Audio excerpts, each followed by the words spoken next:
This is where we're beginning. This is the start. Hey guys. Hey guys. We have this one. For $70. But now, All right, we're gonna try to do that. Let's get it. Let's get it. Here we go again.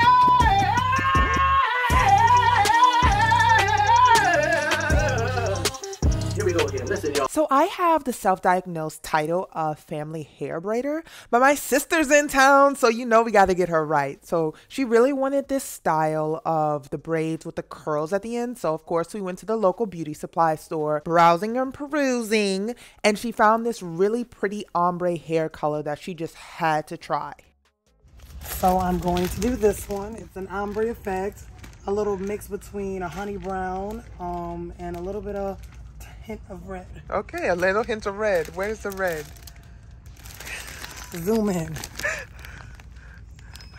Y'all see it. Okay. Maybe y'all see it. I still don't see it, but hey. We're just gonna check out. There was a rainbow, so I knew I needed to give her some rainbow looking hair. Red like that truck. I don't know, we looking for the red like the hair. Anytime I'm doing a braided hairstyle, I like to wash the hair before I put it in my head or anybody else's head, because I made that mistake once and I will never do so again. I did not wash the hair and my scalp was itching, y'all. Like, it was turning red and everything. So now I just take tea tree, I take apple cider vinegar, I soak it, I wash the hair so thoroughly. And so it begins. Yes, ma'am. It sure does begin. So what I do is I start off by parting. I'm trying to stick with a braiding pattern because I know they have to be fairly medium size. So I'm going to do 2 to the back and then progressively increase as I go up. So 2, 3, 4, 5. And once I hit the middle of the head, then I'll start working on the left and right sections so that she can have versatility in her parts. So what I do is at the parts, I put the gel just to make sure that everything is properly sectioned and that each hair is falling in the right place. Once it's gelled really nicely, I then separate it into the 2 sections and I begin braiding. So what I do is I braid about 2 inches down so that I can have a good grip when I'm adding in the braiding hair. I take that braid of her hair and I use it as the 3rd strand in the 3-strand braid. Then I just make my way down, not making it too tight, because that is how you get inconsistency in your braid, or a little bit of bulkiness, a little bit of tightness. It's stiff where, it's stiff there if you do it too tight.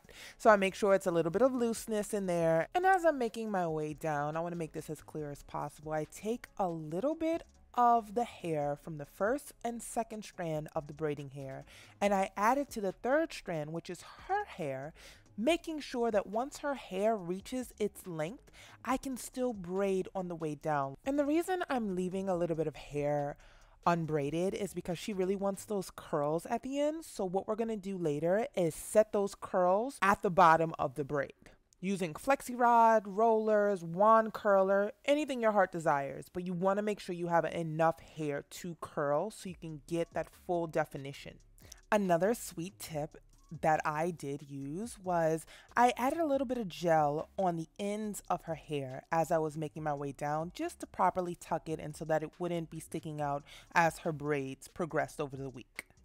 Sometimes it is a little bit hard for me to stick with the same size, but by making sure that I have a set number in each row, I can properly part it out and then equally divide that part into how many braids I need to do. That was super helpful when it came to keeping consistency.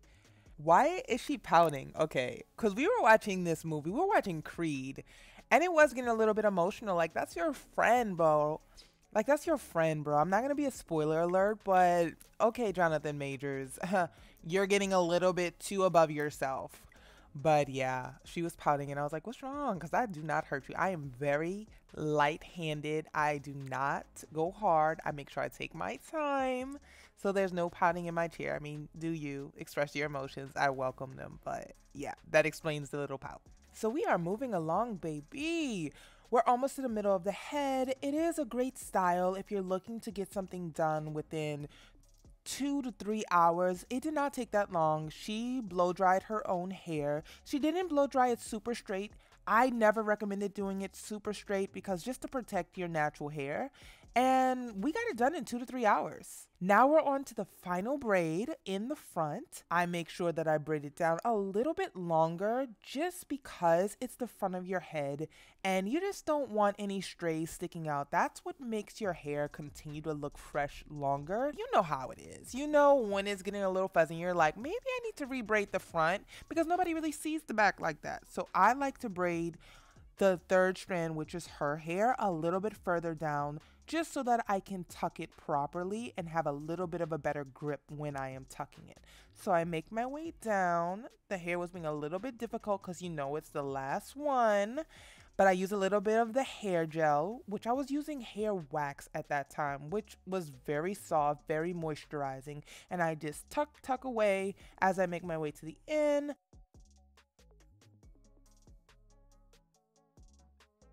And then I add that rubber band that is going to separate the curl and keep that braid locked in, honey. Locked in. Because if it's up, then it's stuck. Look at those parts. We throw the flexi rods onto the ends, we dip them in hot water, and she is ready to slay, gelled, mousse down. I'm out of town, thugging with my rounds. So she really is going out of town, and I am the rounds. Subscribe, boo. Period. And remember, I got you, you got this, and we gonna do this, y'all. Till next time, bye.